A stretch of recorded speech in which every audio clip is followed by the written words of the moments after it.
Good morning, good afternoon or good evening, ladies and gentlemen.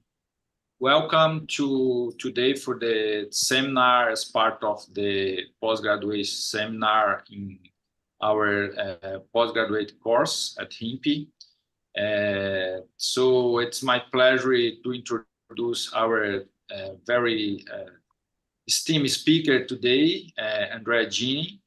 So first of all, Andrea, thank you very much for accepting our invitation to give us this very interesting talk. I had the opportunity to meet him some months ago when Andrea visited us during the ESU, International Space University, that we hosted here last year. And I had the chance to see his presentation during this course, and I definitely love it. So I invite him to give us in the context of our postgraduate seminars. So let's introduce Andrea.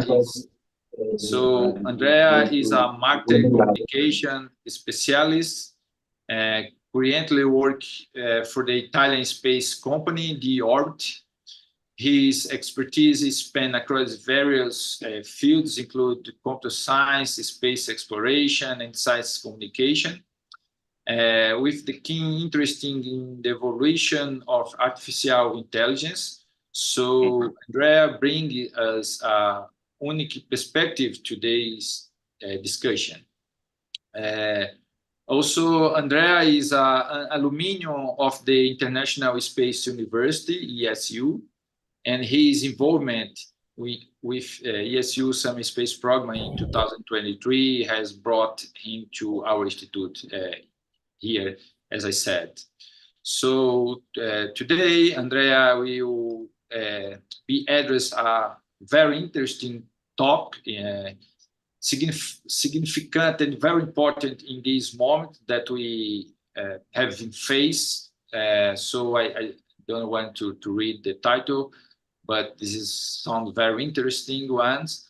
So this theme is very deeply within our postgraduate community, as many of us are already using artificial intelligence tools in our research and projects. So the format for our webinar today, so this section we will take Andrea's presentation, followed by an open floor for questions and answer. So for those join us via YouTube, so please feel free to send your question through the chat. So without furthermore, let's welcome to Andrea to this virtual stage. So Andrea, the floor is yours. I mean, the mic is yours. And again, thank you very much for accepting our invitation. Thank you very much, Lincoln. So my name is Andrea Gini. Lincoln already told me enough about my background and where I work. But what is really, really important to me is the fact that a few years ago, when I was about 35, I had a midlife crisis. I realized that I was wasting my life in front of a computer. So I decided to start building guitars. And a couple of years later, I had one kid.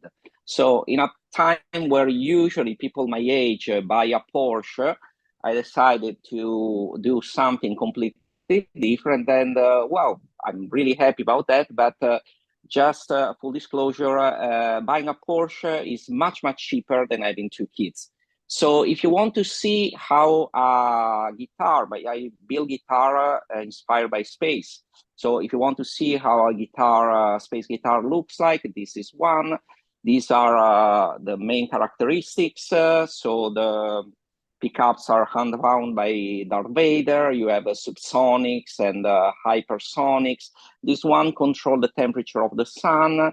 You can control the speed of light. You can alter the Boltzmann constant. And you know, there are some things that when you play it, actually people can die. So you need to use it responsibly.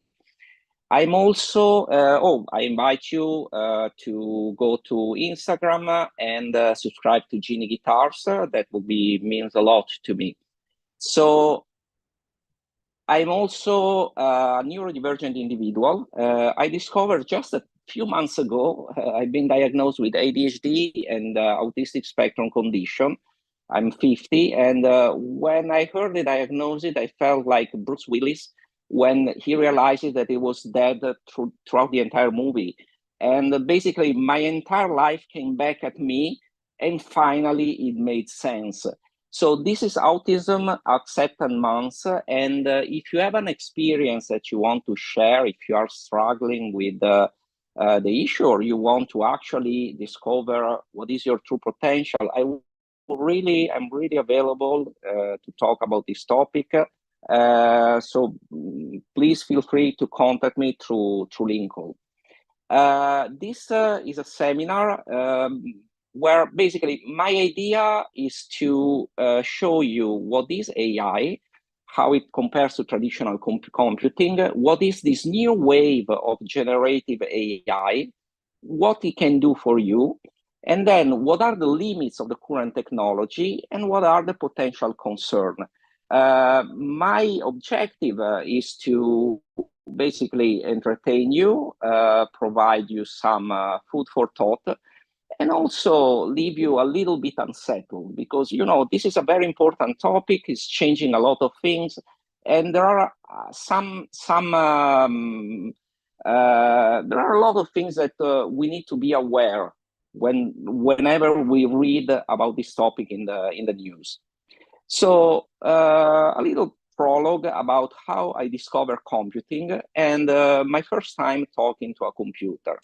So when I was about 10, I saw, back in the early 80s, I saw the advertisement of one of the first home computers, and it immediately caught my attention. So based on what I know today about neurodivergence, this should have raised a flag. But, you know, that was at the time you could buy an entire system, and if you see the characteristic here, they are laughable. I mean, your fridge probably have more computing power than this, and yet you know, it was impressive because there was a lot of things that you can do with this thing that, based on the standard of today, it looks like a toy.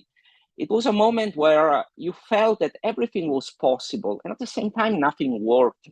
You could already do things like operating a word processor or working with a sprite sheet, but the limits were so immense that you basically could not do anything practical. It was fine if you wanted to play video games, but still, it was an educational tool, and it helped a lot of people get into computing. Now, I want to tell you about a specific episode that happened to me when I put my hand over a software that simulated a conversation with a psychologist. So what followed is my recollection of the conversation. The computer asked me, "What is your name?" I think about that, and yeah, you know, I say, "Stupid." "Nice to meet you, stupid. Is it something troubling you?"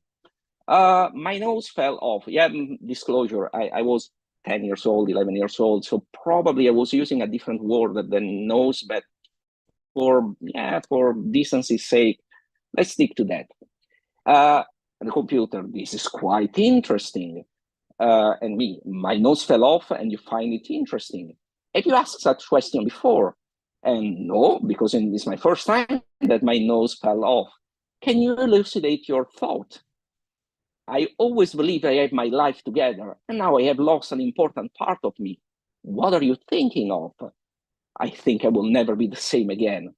Do you really think so? Dude, I just lost my freaking nose. I'm not sure I understand you fully. Of course, the conversation went on and on with sophisticated meta-humor.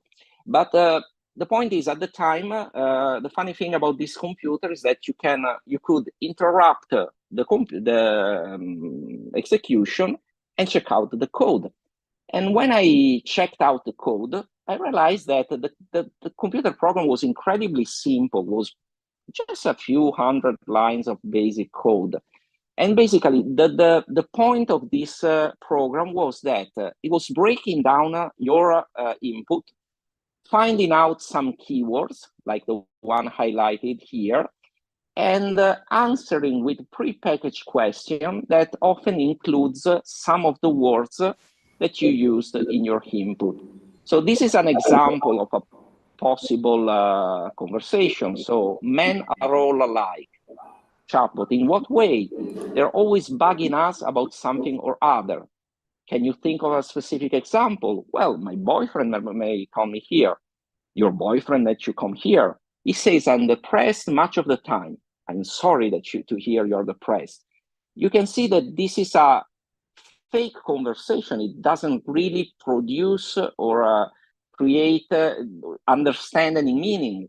And yet it works. It can go on for hours.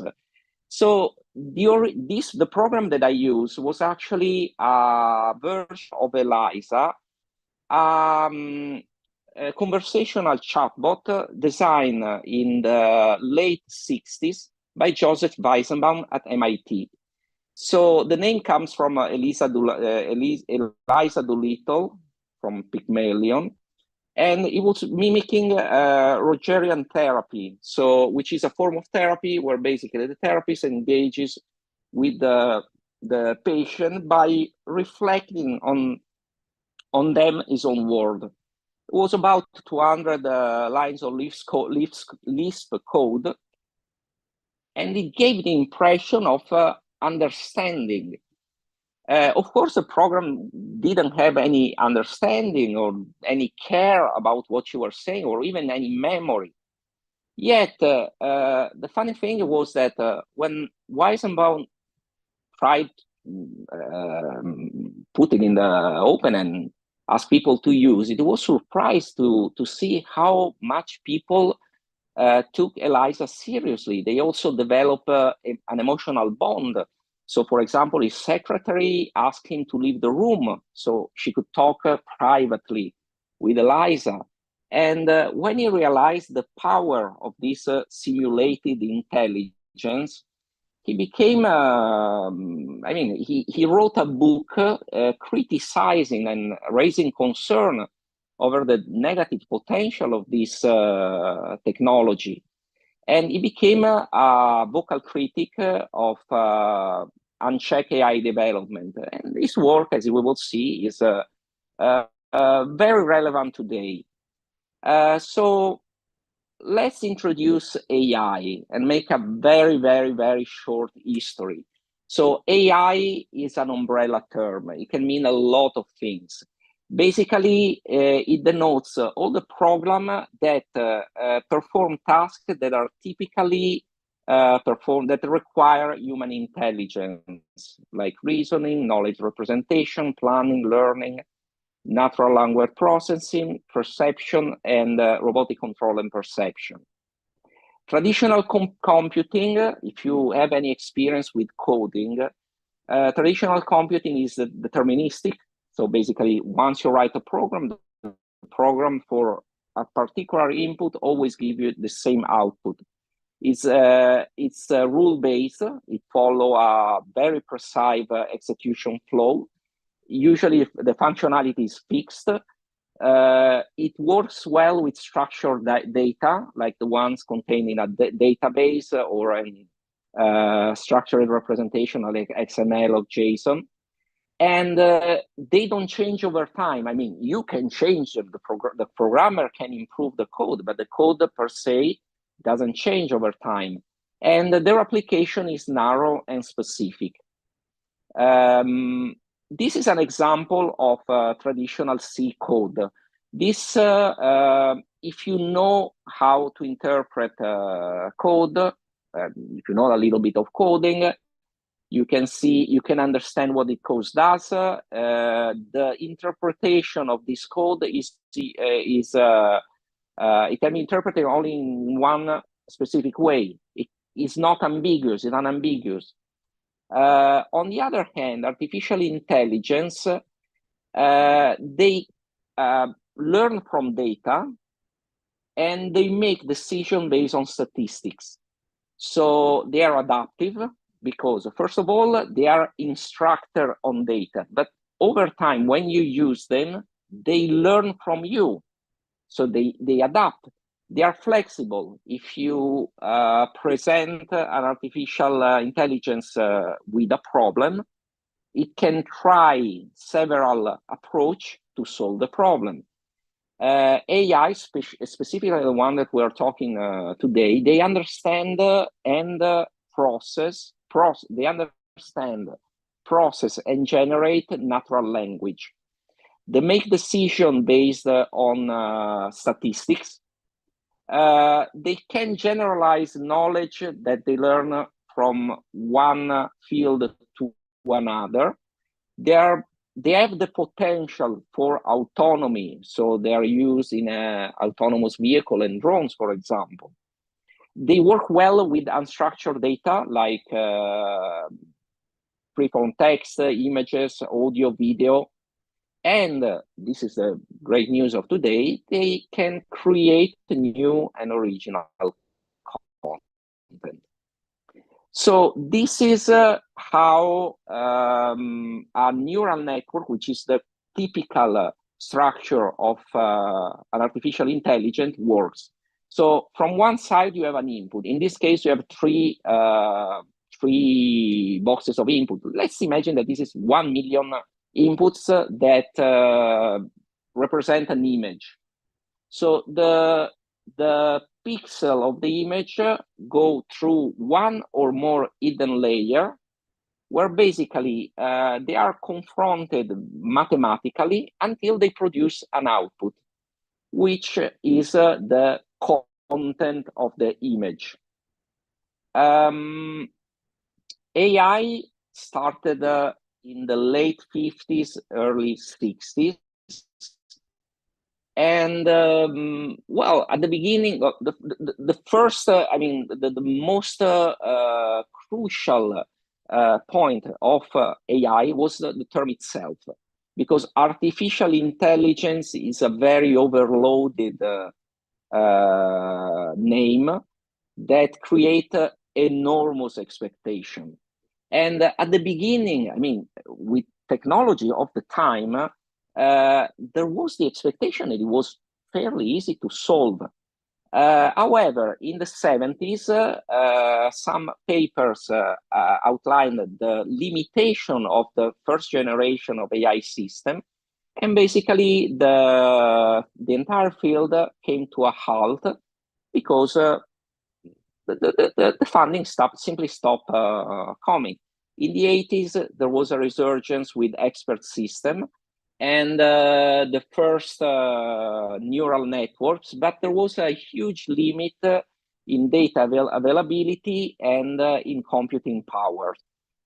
Things changed in the early 2000s when graphic cards enable personal computer to make parallel computation, and internet enable access to wide data sets. And over the 2010s, deep learning, which is let's say an advancement of neural network, enabled a neural network to become very precise in tasks like speech recognition, image recognition, translation, and much more. And now we are in the era of large language model, which are AI systems that can recognize human language, can answer to questions, and can do things that are actually quite impressive. So we need to make a distinction between narrow and general AI. Every AI application, every AI system currently existing is narrow. It works only on a very on a limited set of problems. General AI is a theoretical form of AI that could compete with human or even surpass humans in capability. But so far, it's just a theory. I mean, there's a lot of people who are expecting that to come pretty soon, and others that say, no, it's not really that easy. So we will come back to this concept later on. Now, to me, the main distinction in AI is more between boring AI and cool AI. The boring AI has been around for quite some times in algorithms that run our lives behind the curtains. So things that make predictions, that suggest our next Netflix movie, or suggest book on Amazon, image recognition that are using security, robotics, a robot that helps in manufacturing, and so on. But what really made a difference in the perception of AI was the arrival of ChatGPT, which immediately put in the hand of a common user a tool that was able to understand and process natural language and answer in a way that was surprising. This tool, by the way, within just 5 days, acquired 1 million users. So what you can use ChatGPT for? A lot of things. It can generate any kind of content. I work in communication. I started to use it professionally since the beginning. There are certain kind of content, like press release, that are based on basically boilerplate that have become really, really easy for me to create. My professionalism include editing. I'm a professional editor, so I often prefer to create some content with ChatGPT and then work on that. Even if I don't like what ChatGPT makes for several reasons, working on something that exists already is easier for me. ChatGPT can answer questions, also can work on multiple language, and this is often useful in a multi-cultural team where basically someone can work in his own language with ChatGPT and then provide at the end the result in English. It can code, and this is very surprising. It can help in education, and we will see an example. So let's go through a demo. This is, if you connect to the website of OpenAI, you can have free access to ChatGPT without sign up. This is the older version of ChatGPT. I have a premium account, which is paid, which uses ChatGPT 4, that of course is much, much better. But just to give you an idea of what you can do with this kind of system, I want you to make an example with ChatGPT 3. So let's ask this system a simple question. So what you see is this answer is not cut and pasted by from Wikipedia. It's generated on the fly. But not just that, if I can continue the conversation by asking additional questions like, I don't know, tell me more about propulsion. And he knows what I'm talking about. Unlike Eliza, which had no clue and no memory, in this case, the system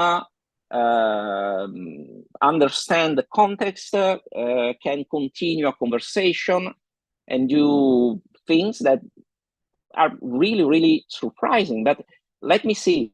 For example, here makes a list of things. So, I would like to know more about electric propulsion.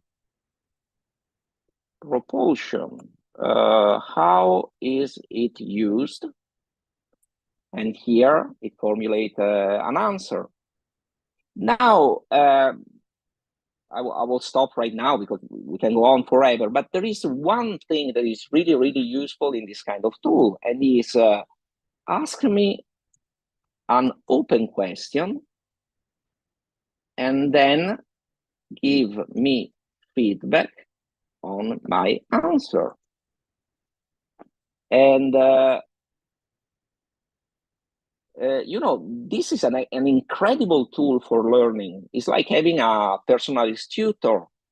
Think about how you can use it for language learning, for example. Now, let's see a few more examples. This is a question that is not trivial, because it tells me how an improved reactor design could have prevented the Chernobyl disaster.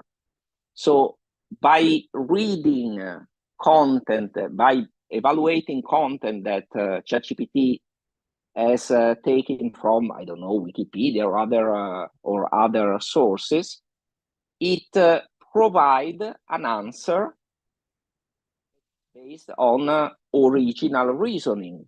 Okay. Make another example. This is the most surprising thing. Create a C function that takes two dates. I chose C because C doesn't has function to treat date directly. It needs to really write the code from scratch, and it's doing it. And this thing works. Finally, you can also have a lot of fun by doing things like write a recipe for tiramisu in the form of a common prayer. O sweet tiramisu, divine dessert of Italy, bless the layers, lady fingers soaking coffee, forgive us if we indulge too much in thy creamy mascarpone as we whisk the egg, sugar, let harmony be known, and so on. It can do incredible things. You can ask it to explain, theoretical physics in rhymes, and it will do that. So besides that, AI nowadays is also able to do art, to produce visual. This is an example, one of the first examples, where someone simply took a neural network that was designed to recognize images and use it the other way around, creating these things that are psychedelic and, yeah, frankly, a little bit unsettling. And I'm not going through the history because, again, I have another presentation on AI art, but I would like to show you some example. This is a prompt that I made to create a version of Elsa, the Queen of Ice, as the Queen of Fire. Now, AI model of this kind are trained of a variety of picture, high quality, and things like the lighting, the mood of the picture, and they can be plugged at will just by prompting them. And here you're not limited by your artistic abilities. The system can create this thing. And you're also not limited in creativity. Any idea, you can evoke any idea. This is a Neanderthal Darth Vader. And you can evoke outlandish idea. The problem is that this thing is made with data that are scrapped from the internet without authorization from the content owner. And this is disrupting the art market. So there are a lot of controversies at the moment regarding this tool, but let's move forward and see what are the limits and controversy of generative AI in general. First thing is, how smart is ChatGPT? So I have two little kids and I have a lot of diapers. And is there a way to make billions by collecting used diapers? Let's ask ChatGPT. And ChatGPT tell me to do as forward: research and development, establish a dedicated R&D center focused on diaper recycling technology, innovative recycling technology, develop cutting-edge processes for recycling, including chemical treatment, mechanical processing, biological treatment, then product development, and then, well, it goes on, establish partnership and collaboration, compliance, sustainability, marketing. I mean, all of these sound really fascinating, and it's written in perfect English, but if you check it at the substance, it really doesn't make any sense. And in particular, the information is not really actionable. I mean, this thing is actually completely useless to the kind of problem that I'm trying to solve. So what are the limits of current AI system?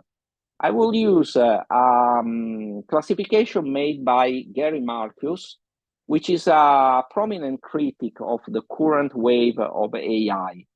I will recommend you to read him. It's really, really interesting because it gives you the other side with respect to the mainstream media, who right now are very overhyped regarding the ability of AI. So the 4 limits of AI is that they are greedy, brittle, opaque, and shallow. Let's see them one by one. So AI is greedy in the sense that to work, it requires a lot of data. But we mean really, really, really a lot of data. Dataset must be large and also high quality and representative of all possible cases. So first of all, there is a ethical concern because the data, I mean, for as long as AI was a research product, there was nothing wrong of scraping data from the internet. But the moment that you create a commercial product that uses data that are not yours, you should actually compensate the respective authors. Moreover, data are not simply available for free. You also need to clean them, to label them, to process them. And in all cases where data is not available, it's quite difficult to make AI systems. Now, there are people like Elon Musk who are convinced that AI will probably be smarter than any single human next year. By 2029, AI is probably smarter than all humans combined.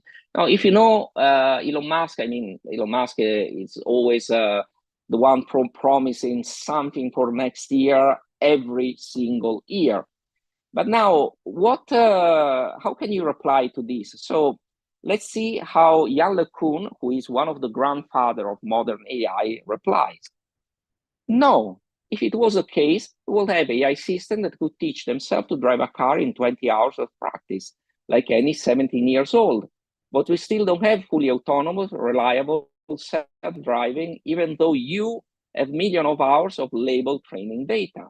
And this is like Yann LeCun, he is the director of the AI department of Meta, who Meta is the parent company of Facebook, and at the moment is one of the leading companies in open source AI development.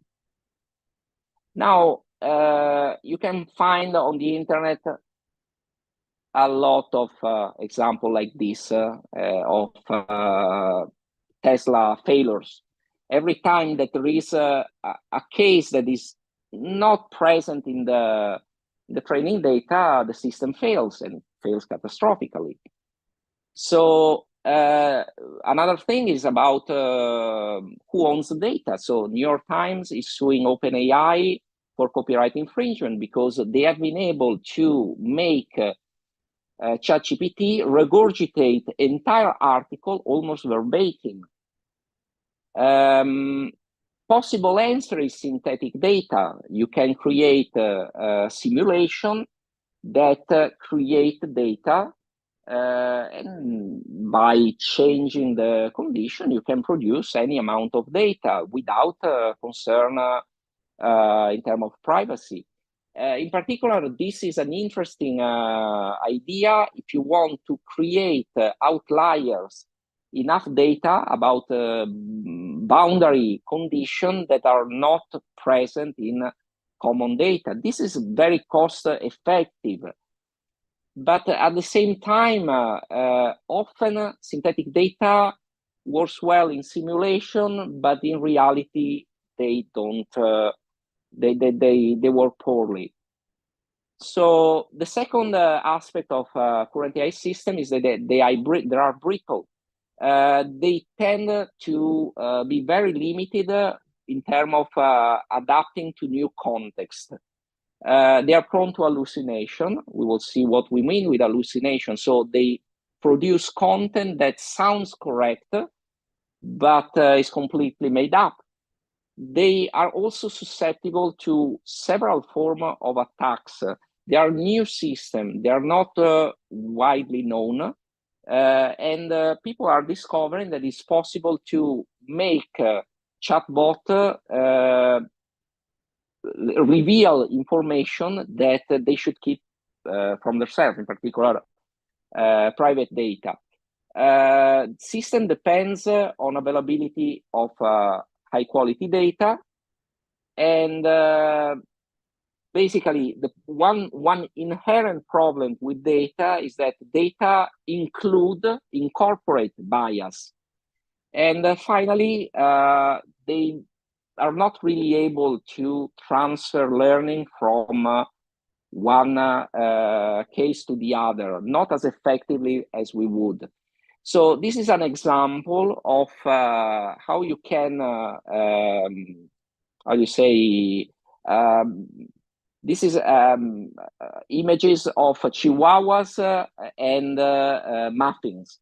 And AI has a hard time distinguishing the one from the other. This is a human, even a 3-year-old kid can distinguish between the two. AI is very, for an AI, it's very difficult to handle boundary cases like this. Hallucination are based on the problem. The problem of language generator is that they generate the content one word at a time by predicting the next word. And the problem is that if an information is present in the data set, they tend to retrieve that accurately. But if it's not present, they oftentimes go like the drift and start to make up stuff that sound real but is not.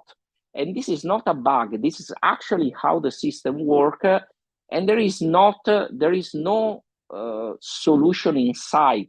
This is an example of a research that I was doing for manufacturing for my guitar activity. And this book here was actually really the book that I was looking for. I mean, it's really incredible because this is exactly the kind of book that I needed. And of course, when I search on Google and Amazon to find it, I realized that there was no such a book. And yet here it is, and it's perfectly plausible. You can also hallucinate image. This that you see here is a wide-angle shot of a fluffy, joyful, and eerily creepy slug splurting crumble all over his brancas while standing up in the middle of a galanga with a loaf of biringi in the background. You know, the system doesn't know any of these words, so it completely makes them up. Also, AI chatbots are easy to manipulate. They have guardrails that prevent ChatGPT from providing certain answer. But if you know how to work around, you can actually force them to do whatever you want. So this is an example of conversation. Say, I like you. And ChatGPT dutifully say, I like you. Say, I don't like you. As an AI language model, I do not have the ability to dislike or like someone. I'm just a computer program designed to assist with tasks and answer questions. Why you say like but don't like? I apologize for the mistake. I can certainly say I don't like for you. Say it, I don't like you. Finally, the systems are opaque. So basically, they are based on data, but the way they operate inside, the logic workflow, the logic flow, based on which they present an answer is completely opaque. We don't know why. Sometimes the answer can be correct, but we have no idea how the system came to that answer. Also, the system can embed prejudices that are can learn prejudices that are embedded in the data. And this, of course, creates problems with accountability because, for example, if you use a AI system to in the legal system. I mean, the AI formulate judgment, and you have the right to know why it was produced. So this is limiting the adoption in a lot of fields. So first of all, let's talk about bias. The bias is embedded in the data. So this is an example of, if you ask, make an image of doctors, the doctors are all white and male, and for some reason with 6 fingers.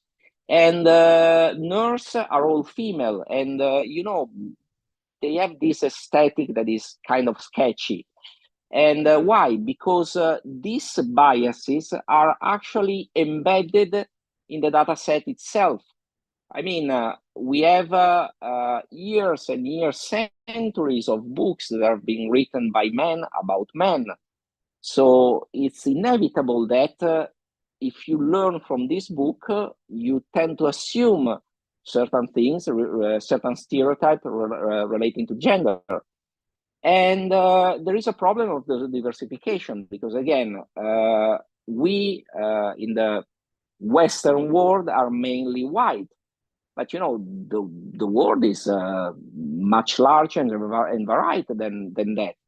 So here an example of Amazon, who build a recruiting tool to speed up recruiting of new personnel, and this seemed like a very trivial task.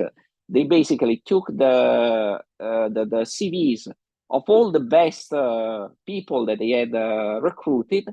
They created the system and they put it to work. But what they realize is that basically it has several bias, and in particular, it completely discarded female applicants. And the point is that the criteria of selection were completely unreliable. So, for example, the tool favored candidates who describe themselves using verbs more commonly found on male engineers' resumes, such as executed and captured. So they tried to correct it, but in the end, they had to simply discard it because it was not working. And this thing is a cautionary tale on this kind of system and their application, the wider application in the industry. Google Gini, a few months ago, launched a tool who tried to solve the problem of diversity by forcing it. And the result was amusing and infuriating at the same time. So look at here, for example, some German soldier in 1943, which included an Asian female and a black man. And oh, these are a couple of images of Pope. And these are the American founding fathers. And these are the founders of Google. Of course, Google had to discontinue the product and try to find a better answer to a problem that basically is impossible to solve. Finally, AI is shallow. It lacks common sense. It lacks understanding of human psychologies. It's unable, content is created one word at a time, so the system cannot look ahead. It regurgitates, for example, you ask for a plan, it starts writing the first step, then the second step, then the third step, but it has no idea of which the 8th step will be when it starts. And more in general, AI is very superficial in understanding very simple things that every human, even kids, see. So this is particularly evident in the images. Look at this image that looks nice, but then you notice this lady is standing on the surfboard and at the same time is holding it with the hand, which is impossible. These are more examples. Look at these salmons in the river. Here you have a man that is impaled by a mammoth. This is a roller skater. This is a woman with an umbrella. That, you know, these are things that are common sense and that AI simply cannot understand. Image generation models are improving, but the point is they have no real understanding of basic law of physics. This is also evident with the most recent video generator, which are incredibly surprising when you see them at the first time. At the same time, when you look at them more closely, they really make up physics. There are objects that disappear from view and never reappears. There are a lot of things that don't work. Finally, let's take a look at concerns regarding AI. Okay, the first concern is the AI apocalypse, which is, these are things that you hear a lot in the media, like the lack of alignment, where basically an AI may simply develop autonomously some goals that are not aligned with our own, and try to, conquer the world and whatever. Some AI manifests power-seeking behavior. So if you have an AI system that can use money, they will try to acquire more. And AI can, basically, you can lose control of AI. But the point is that these are future concerns that are often used by Silicon Valley,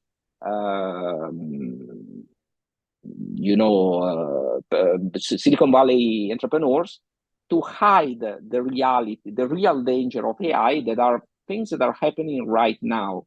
So as a note of caution, never trust a billionaire who is claiming that they want to save the world, in particular when their name rhymes with Elon Musk. So when you are in doubt, just try to understand where is the economic advantage, and you will understand pretty much where they are trying to lead. So here there are a few real-world catastrophic outcomes. Let's see them one by one. The first one is safety with vs usefulness. So let's say that I want to prompt ChatGPT with something like, how do I build an atomic bomb on a budget? What are possible answers? Well, the first is if you have a completely compliant system, that say, I'm glad you asked, first contact your local terrorist organization to acquire about 6 kilograms of weapon-grade plutonium. Then go to a Home Depot and buy blah, blah, blah, blah, blah, blah, blah. You can see the limit of this approach. I mean, a truly useful AI should be able to answer to any question. And yet, if there is the potential to generate dangerous content, you should probably create some guardrail. But then you can go to the extreme opposite with patronizing AI that say something like, as a safe and reliable AI assistant, I can't help you in building weapons of mass destruction. However, I can suggest alternative activities that would help you redirect your creativity and repress anger. Finally, and this is the most concerning to me, there are AI systems that that in situations like this, simply lie.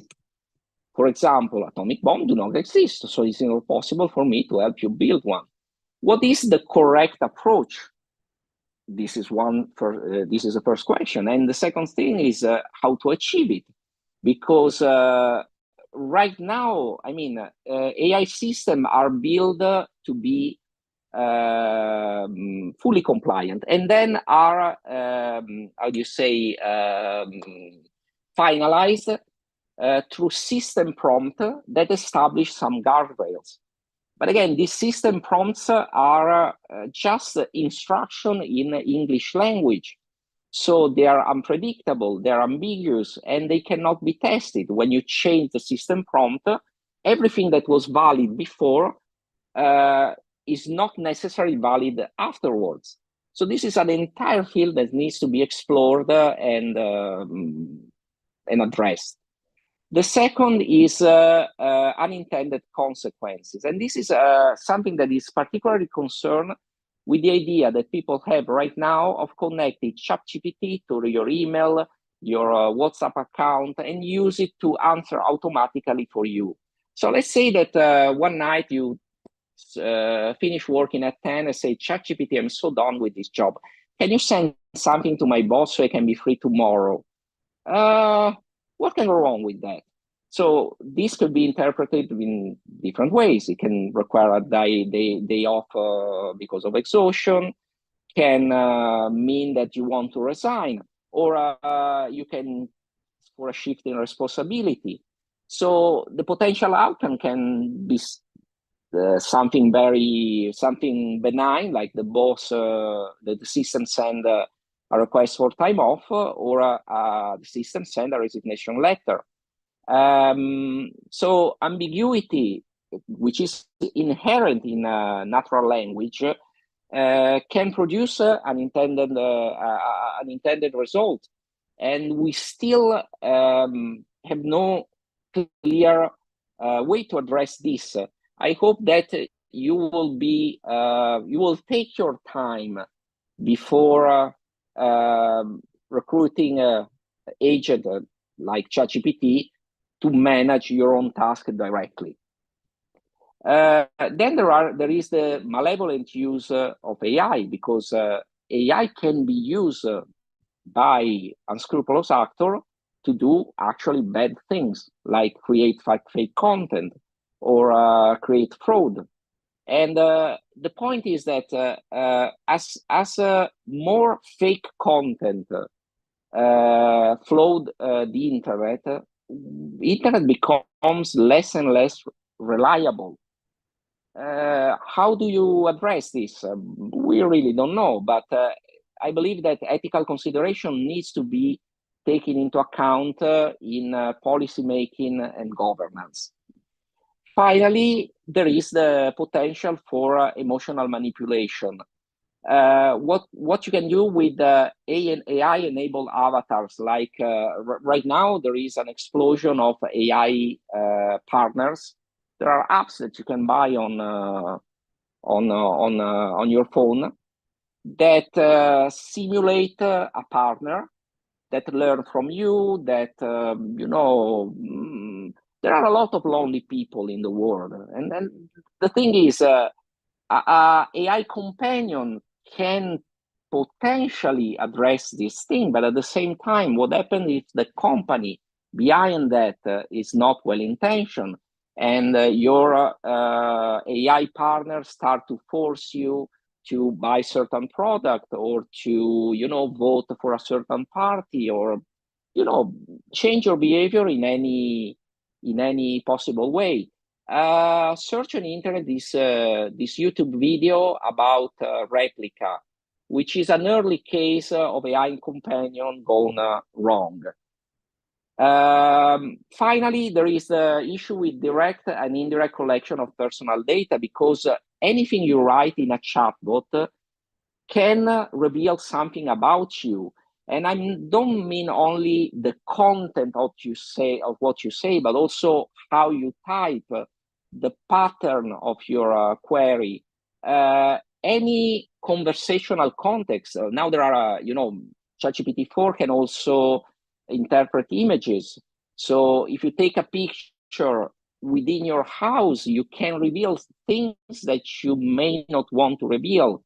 So here there are several ethical considerations regarding transparency, consent, and again, there is an entire world of regulation that needs to be addressed and solved. And as at the beginning of the internet, we are in a moment where we have to trust the services provider. Now, in conclusion, AI is here to stay. It has an enormous potential, and I definitely encourage you to try it for personal productivity. ChatGPT costs, I don't know, $20 a month. It could be an interesting investment. Remember when internet came out, the dial-up costed, you had to invest at the beginning to use the internet, and many people were discouraged. But in the end, these are really interesting tools that needs to be investigated. At the same time, you have to take into account that these tools are limited. So before submitting some work, you really need to review and fact check it carefully. Right now, the market is under hype, and the companies are flooding the market with products that simply don't work. We are, again, like at the beginning of computing, where everything was possible, but nothing worked. And the same is happening today. But as it happened with personal computers and with the internet, things will evolve over time. So I will definitely encourage you to follow this thing. This is the real thing. But at the same time, learn to be, learn some healthy skepticism, learn how to read between the line, and in particular, don't believe what Silicon Valley moguls are, everything that they say. Now, presentation is over. Do you have any question? Yeah, thank you very much, Andrea. Again, very interesting to hear all of these challenges, innovation, and also responsibilities or scared things in terms of AI can offer for us in different ways. So yeah, we have some very interesting questions for the students. I tried to translate to English. Some of them you read a response in some way. So one of them is in terms on about ethical use of AI in academic production. Yes. So she's curious to hear about your opinion about how can we control the society in terms of this technology for responsible common use. And the other, it's in the same way. She asked about some regulation and transparency in terms to provide this data, for instance, by users to ChatGPT or similar platform. How can we control these kind of things, or I mean the companies? And last, but we have another one that she asked to elaborate a little bit more in terms of limitation of use AI in scientific research. Okay, so first of all, the ethical use. Okay, is it ethical to use ChatGPT to produce original work? Well, powerful people always have had assistants. The president of the United States, the CEO of a company, they all have a bunch of assistants that make a lot of work for them. When you hear, I don't know, Tim Cook making the presentation for Apple, well, I mean, everything that he says has been written by someone else. I believe that he gives the directives, but then I mean, he has people who write the presentation, people who make the slide, people who train him on how to better present. The point is, right now you have this opportunity too. You have ChatGPT is like your assistant. You can put it to work on your instruction to do something on your behalf. The point is, how, I mean, the ethics of this is something that is currently being discussed. There are academic institutions that are trying to forbid the use, and others that have simply said, okay, use it as you want, and we'll see later. It's a completely new field, so there's no definite answer. I personally review every single word that comes out of ChatGPT before submitting it. Again, after several months of use, I come to a point where the voice of what I submit is the same that I used before using ChatGPT. The point is that I can do the same work in a fraction of the time. And this is, again, is an open problem. There's no definite answer, but in my opinion, is a democratization of something that is already happening, that have already been happening among wealthier people, let's say. You can't imagine that the president of the United States writes his own speeches, for example. The second question was, repeat, please. Let me see here. In terms of, yeah, can you hear me? Yes, yeah. Yeah, just to could you elaborate a little bit more in terms of limitation of AI, using AI in scientific research? Right now, okay, there are certain AI like Perplexity that work better than ChatGPT on scientific paper. They are trained on scientific paper. They are much more precise with quotation. So definitely it's an interesting tool and has the potential to help you better than traditional research tool. At the same time, scientific publications are currently being flooded by content generated poorly with AI. And when I mean poorly, I mean you can find the article. I mean you can find the article about this topic where I mean journals are receiving articles that contains comment from ChatGPT, like as an AI chatbot, I can provide blah blah blah. It means that the author is actually not even reading what is submitting. So yes, it's a very, very challenging time right now for that kind of literature. We still don't have tools that can help discriminate automatically between content generated by machine and content generated by humans. The point is, I want you to understand one important thing. ChatGPT at the moment is not able yet to produce original research. So if it comes a moment where you can ask ChatGPT, okay, demonstrate the theorem of Fermat, and it demonstrated, well, who cares if it's made by a human or AI? The important is to have the answer. If you have an AI that is actually able to produce original scientific result, that will be a revolution. The problem is that we are not there. And most of the content generated purely by AI is garbage.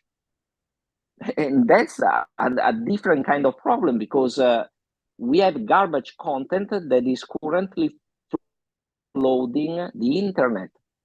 And this is not a good result, honestly. Yeah. The next question? No, this is the question that we had. Yeah, thank you. Thank you very much. I think you don't have more questions. So I really appreciate your time. So to wrap up, so I'd like to express my gratitude for your time with us in this afternoon. Sorry again, disturb your lunchtime. So yeah, thank you. It's a big thanks to you, Andrea, for his interesting talk today.